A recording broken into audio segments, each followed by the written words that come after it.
So you want to know how to beat Sans. I will give you a tutorial on killing Sans as soon as I get over here. And I will just go over every turn as we go. Alright. So his first move is, as we all know, the move that instantly killed us on our very first try. It's the strongest attack, which is at the beginning.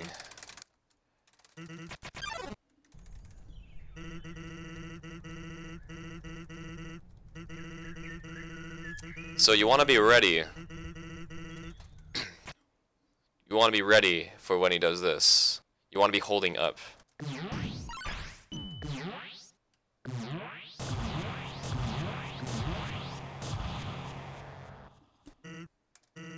So,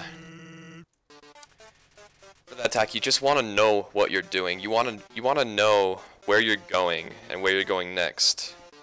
It's not hard to memorize that first one. Just know that you want to hold up as he drops you. Not like the whole time, because the bones will barely hit you if you hold it the entire time. Just start holding it as you hit the ground. And then the wave of bones will come at you. You just want to move in small increments of up and down in order to avoid those. And then go to the middle, top, middle, top. It's pretty simple. But it can be pretty intimidating on your first time, which is why it kills everyone. Just fight him. Okay, this is the short bones. You want to be very careful about how long you press the button to go to jump. You can, it's kind of easy to either go too high or too low. So just hold it for kind of like a really short period of time, but not too short, you know what I mean? Stay still for the beginning of that attack. When that attack begins, you don't want to move. People will have a habit of trying to move because they feel like there's going to be something that they're trying to avoid. But really, you just want to stop moving for the beginning of that attack and then jump when the blue bone passes by you. And then you can just jump over the rest of them, and then another blue one will come the other way. So just do the same thing for that one and just practice.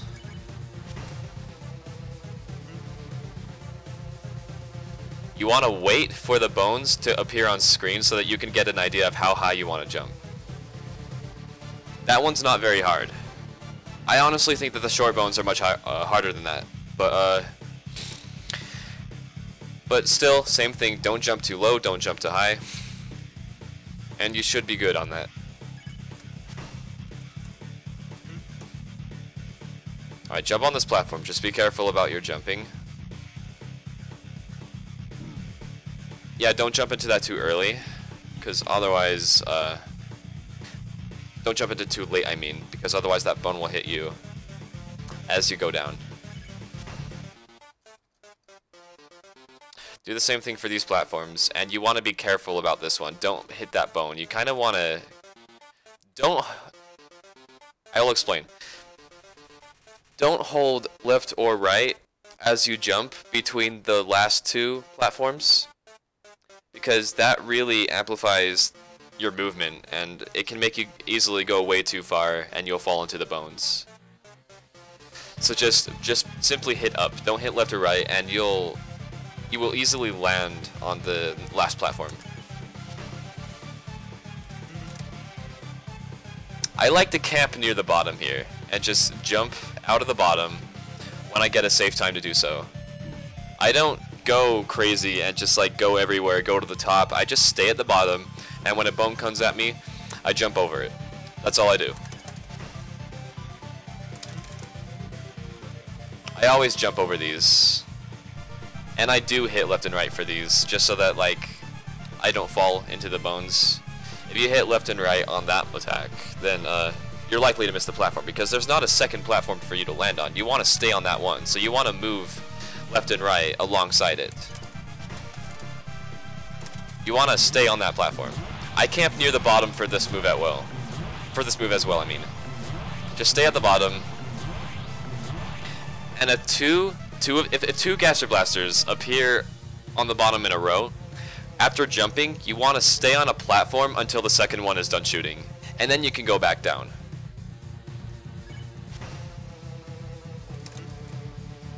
Do the same thing, but you want to be a little more careful with your jumps because these the gaps between the bones are a little bit smaller. Another thing I like to do is when I'm coming back in the other direction, I just jump off of the platform, and the attack will end before I'm even able to get close to the ground. So it's a pretty safe way to get through that attack. You don't have to worry about jumping between the last bones as you're coming back. More short bones, just like the first attack, except they're slightly faster, just a little bit faster. But like I said, it's not as hard.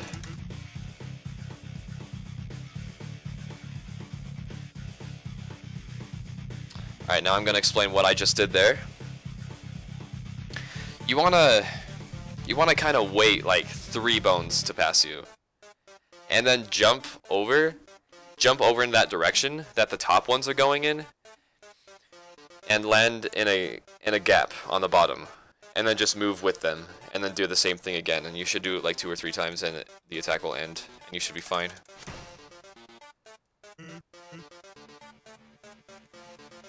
This is just like the third attack from the beginning.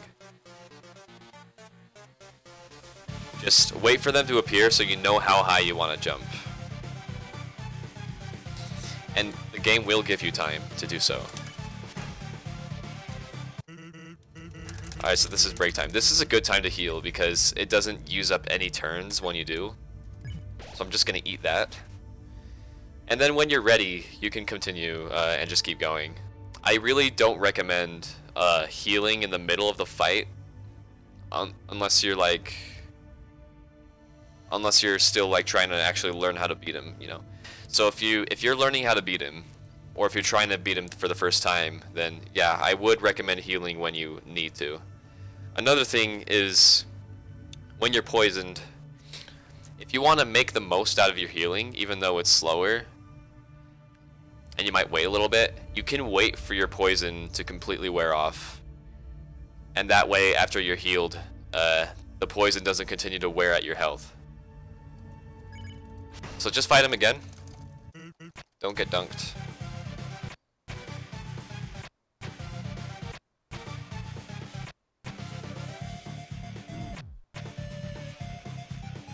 For those attacks that flash in and out, you just want to be focused. That's generally what you want to do.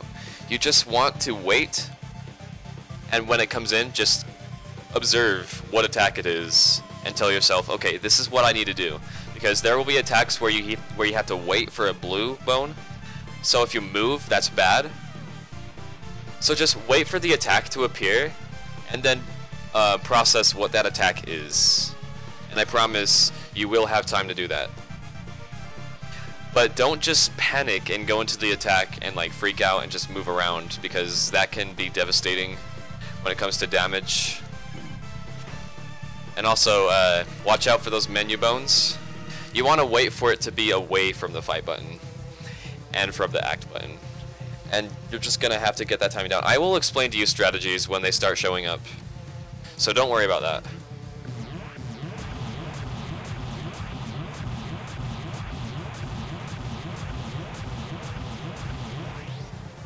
For those Gaster Blasters, they can be kind of tricky, but what I do is I move slowly. I don't just randomly go around everywhere and just constantly move in like circles and whatever.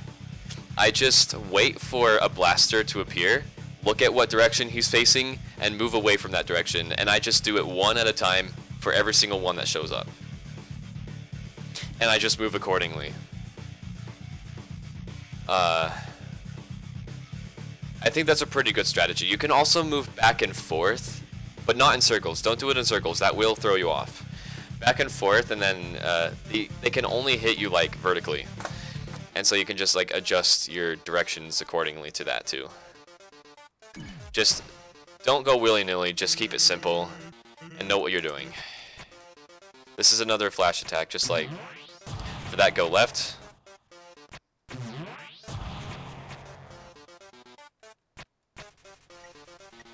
Okay, so you see what I did there. The menu bones on this turn, they start appearing and going in patterns around the buttons on the bottom of the screen. You want to go right when that happens. Hit right once so that you're over act, and then you can go back over to fight when the bone is gone. So like when the bones are going like that, just go to act, wait a second, go back to fight, and then keep going.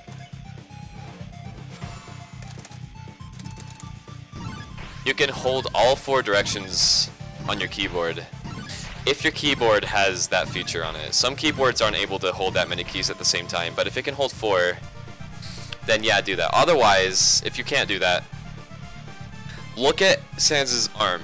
That's the key to this. You want to look at his arm, and the second he throws his arm in a certain direction, press the opposite and hold it. So next time he does that, I'm going to do it that way rather than just holding all the directions. Just so you can see what it looks like. And it's really effective as well. If it goes behind his back, you want to hit left.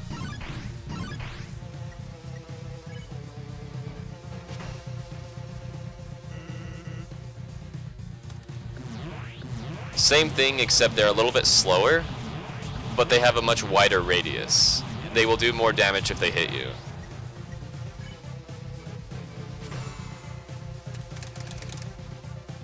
You want to move in circles, counterclockwise circles around these bones. It's very simple.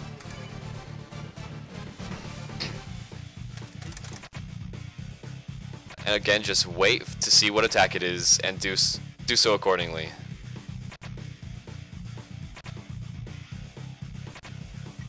You don't even have to move very much for the bone one. Sorry, I was getting wrecked there. I didn't even notice.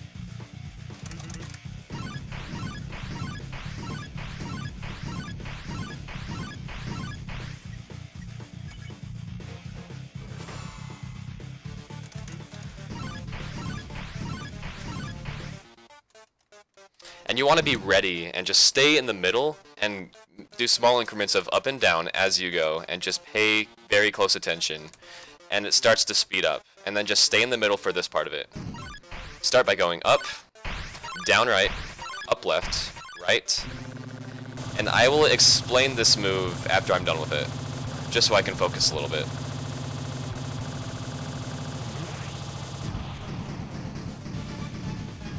For that last attack, you want to be ready, and you want to be at the bottom right area of the box for when they start the focus attack. You want to move around. You want to stay aligned with the center of it as you go around it in circles. If you stay going in like pretty good circles, it'll be easy not to get hit. Some people will get caught in it because it goes so fast, but the reason they get caught in it is because they're not staying aligned with the center of the circle. Like, since it's going at a pretty fast speed, you're gonna have to keep up with, like, I don't know, it's all just geometry, but you're gonna have to keep up with staying aligned with the center of that attack. That's the one that took me the longest to get through when I was practicing this fight.